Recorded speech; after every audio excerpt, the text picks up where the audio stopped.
Ya, Assalamualaikum warahmatullahi wabarakatuh. Alhamdulillahirabbil alamin. Assalatu wassalamu ala asrofil anbiya'i wal mursalin wa ala alihi washabihi ajmain amma ba'du. Alhamdulillahirabbil alamin. Pada pagi hari ini, pada kesempatan kali ini kita masih bisa bertemu di perkuliahan secara daring. Semoga teman-teman semua pada perkuliahan kita pada pagi hari ini bisa membawa keberkahan pada kita semua. Pada pagi hari ini, saya Yunita Pratama Ningtyas akan mempresentasikan tentang tahap penyampaian dakwah. Yang pertama, definisi. Penyampaian dakwah ialah suatu proses yang dilakukan umat Islam untuk menyebarkan dan menyiarkan Islam.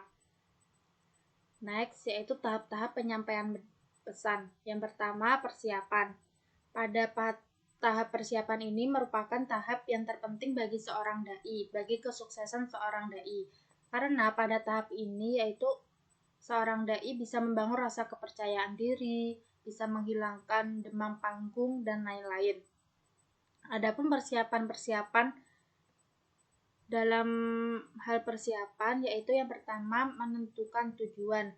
Yang dimaksud di sini yaitu menentukan tujuan pembicaraan. Yang kedua menguasai materi. Dalam hal ini sebaiknya seorang dai itu memberikan materi yang dikuasai oleh dai tersebut. Dan yang ketiga mengenal audiens. Seorang dai bisa menentukan gaya bahasa dan teknik penyampaian yang akan dipakai jika sudah mengenal audiensnya. Yang ketiga, mengenal situasi dan kondisi. Di sini dimaksud yaitu seorang dai harus memahami dan mengerti waktu dan suasana acara. Selanjutnya melakukan persiapan mental. Kesiapan mental ini diciptakan oleh diri sendiri. Jadi, kesiapan mental ini harus diciptakan dari seorang dai tersebut. Selanjutnya melakukan persiapan fisik.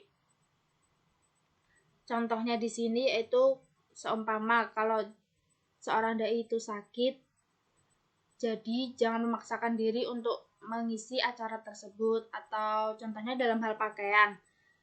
Pakaian yang dipakai itu harus sesuai dengan acara yang digelar. Yang kedua yaitu menyiapkan materi. Umumnya materi ini tuh terdiri dari pembukaan, isi, dan penutup. Dan yang ketiga penyampaian. Di sini tuh ada 5 hal. Yang pertama, membuka pembicaraan. Pembicaraan awal atau pembuka bertujuan untuk membangkitkan perhatian mad'u. Yang kedua, gerakan tubuh. Gerakan tubuh ini bisa meningkatkan efisiensi dan kemampuan berbicara seorang dai. Gerakan tubuh ini yaitu bahasa isyarat untuk menyampaikan perasaan atau pikiran tertentu. Bahasa isyarat ini tuh lebih berarti daripada kata-kata. Yang ketiga, menggunakan humor. Dengan menyelipkan humor, seorang dai itu bertujuan agar tidak monoton, agar mad'unya tidak ngantuk, dan lain-lain. Tetapi dalam penggunaan humor itu harus dilihat waktu dan situasinya. Dan yang keempat, gaya bicara. Gaya bicara yang dimiliki harus secara alamiah, tidak meniru gaya bicara orang lain, tetapi bisa dibentuk dan dikembangkan. Dalam artian, kita tuh harus menjadi diri sendiri dan tidak menjadi orang lain. Selanjutnya, menutup pembicaraan. Next, tahap dakwah dalam Islam. Yang pertama, memberi keteladanan sebelum berdakwah. Seperti pepatah Inggris berbunyi, action speak louder than word, yaitu perbuatan menjelaskan lebih kuat daripada perkataan.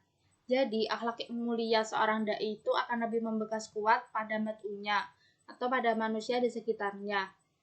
Tanpa akhlak yang mulia, tak akan berpengaruh pada jiwa-jiwa manusia. Dan yang kedua yaitu mengikat hati sebelum menjelaskan. Yang dituju dalam dakwah sendiri yaitu adalah hati manusia ya. Jadi jika tersentuh hatinya, maka insya Allah cahaya hidayah akan menuntun kehidupannya. Maka para dai di sini harus mampu mengikat hati masyarakat sebagai objek dakwahnya. Dan yang ketiga, mengenalkan sebelum memberi beban. Pada hakikatnya, ajaran Islam itu menuntut ketaatan dan sejumlah kewajiban. Maka mendakwahkan Islam sama dengan memberi beban tugas sebagai manusia. Jadi sebelum memberi beban, para dai harus mengenalkan dulu apa saja yang akan mereka dapat jika mereka menjalankan kewajiban tersebut. Contohnya seperti memberi contoh jika seorang melakukan kebaikan, maka tuh Allah sudah mengenalkan apa aja balasan-balasan bagi seseorang yang berbuat baik, seperti pahala, dan mengabarkan bagaimana keindahan surga. Begitupun sebaliknya, jika seseorang berbuat buruk, maka akan mendapatkan neraka. Next, bertahap dalam pembebanan. Di sini, para dai harus bertahap dalam memberi beban syariat agama kepada objek dakwah, sebagaimana balita ya, jadi harus bertahap.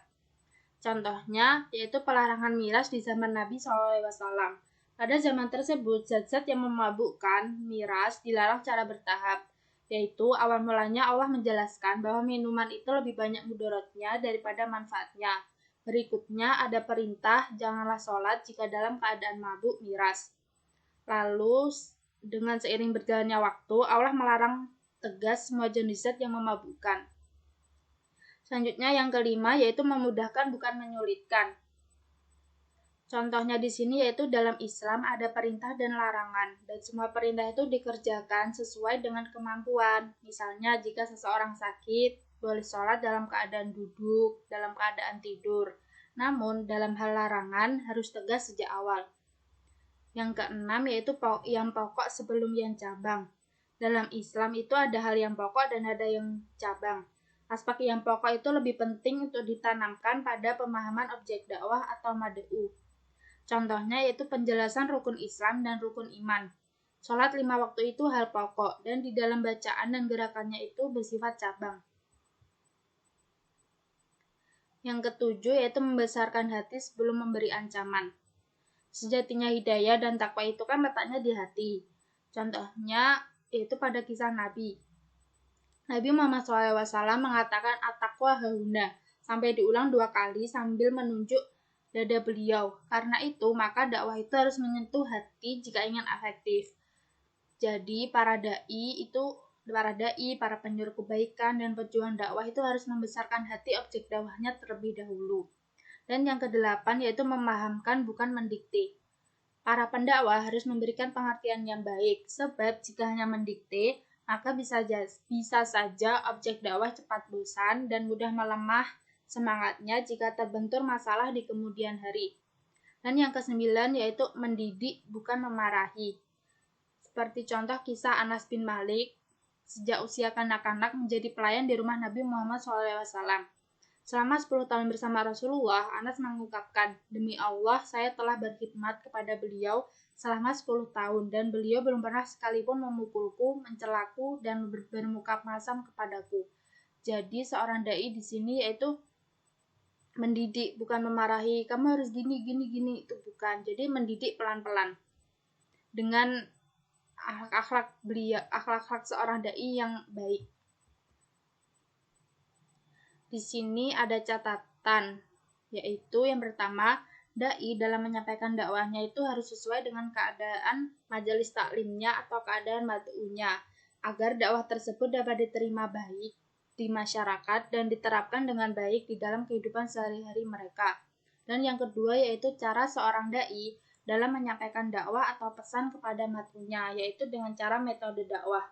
Adapun teknik-teknik atau jenis-jenis penyampaian pesan itu ada yang bilisan, dengan lisan, atau dengan ceramah, atau dengan di media sosial, dan masih banyak lagi. Nah, mungkin itu presentasi dari saya. Apabila ada kesalahan kata, saya mohon maaf sebesar-besarnya. Assalamualaikum warahmatullahi wabarakatuh.